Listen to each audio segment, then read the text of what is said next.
തലസ്ഥാനത്ത് വീണ്ടും ടിപ്പർ അപകടം. കാട്ടാക്കട നക്രാംചിറയിലാണ് അപകടം. ടിപ്പറിന് അടിയിൽപ്പെട്ട സ്കൂട്ടർ യാത്രികനെ 100 മീറ്ററോളം വലിച്ചുകൊണ്ടുപോയി.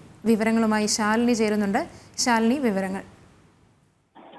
അതെ, ഇന്ന് അല്പസമയം മുമ്പാണ് കാട്ടാക്കടയിൽ തിരുവനന്തപുരത്ത് ഇത്തരത്തിൽ വീണ്ടും അപകടം ഉണ്ടാകുന്നത്. ഒരാഴ്ചക്കിടയിൽ ഉണ്ടാകുന്ന മൂന്നാമത്തെ ടിപ്പർ അപകടം കൂടിയാണ് കാട്ടാക്കട നങ്ക്രാംചിറയിൽ ഉണ്ടായിട്ടുള്ളത്. നങ്ക്രാംചിറയിലൂടെ യാത്ര ചെയ്ത ഒരു ഇരുചക്ര വാഹനത്തെയാണ് ഇത്തരത്തിൽ സാധനങ്ങൾ ലോഡ് കയറ്റി വന്ന ടിപ്പർ വാഹനം ഇടിക്കുന്നത്. വാഹനം ഇടിച്ച ശേഷം 100 മീറ്ററോളം ദൂരത്തേക്ക് ഈ യാത്രികനെ ഈ വാഹനം വലിച്ചുകൊണ്ടുപോയി എന്നുള്ളതാണ് ദൃക്സാക്ഷികൾ വ്യക്തമാക്കുന്നത്.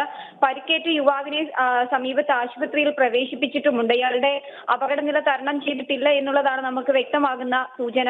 ഇത് ഒരാഴ്ചക്കിടയിൽ ഉണ്ടാകുന്ന മൂന്നാമത് സംഭവമാണ്. കഴിഞ്ഞ ദിവസമാണ് തിരുവനന്തപുരം വിഴിഞ്ഞം തുറമുഖത്തിലേക്ക് സമീപത്തേക്ക് സാധനങ്ങൾ കൊണ്ടുവന്ന ടിപ്പർ വാഹനം അനിയന്ത്രിതമായി ലോഡ് കയറ്റി വന്ന വാഹനമായിരുന്നു. കൂടുതൽ സാധനങ്ങൾ അല്ലെങ്കിൽ കൂടുതൽ പാറകൾ കയറ്റി വന്ന വാഹനം ഒരു BDS വിദ്യാർത്ഥിയെ ഇടിച്ചതിന് ശേഷം വിദ്യാർത്ഥി മരിച്ച സംഭവം നടന്ന ദിവസങ്ങൾ മാത്രം പിന്നിടുമ്പോഴാണ് വീണ്ടും തിരുവനന്തപുരത്ത് ഇത്തരത്തിലൊരു സംഭവം ഉണ്ടാകുന്നത് എന്നുള്ളതാണ് ഏറ്റവും പ്രധാനപ്പെട്ട കാര്യം. അത് മാത്രമല്ല, ജില്ലാ കളക്ടറുടെ അധ്യക്ഷതയിൽ കഴിഞ്ഞ ദിവസം യോഗം ചേരുന്ന സാഹചര്യം ഉണ്ടായിരുന്നു.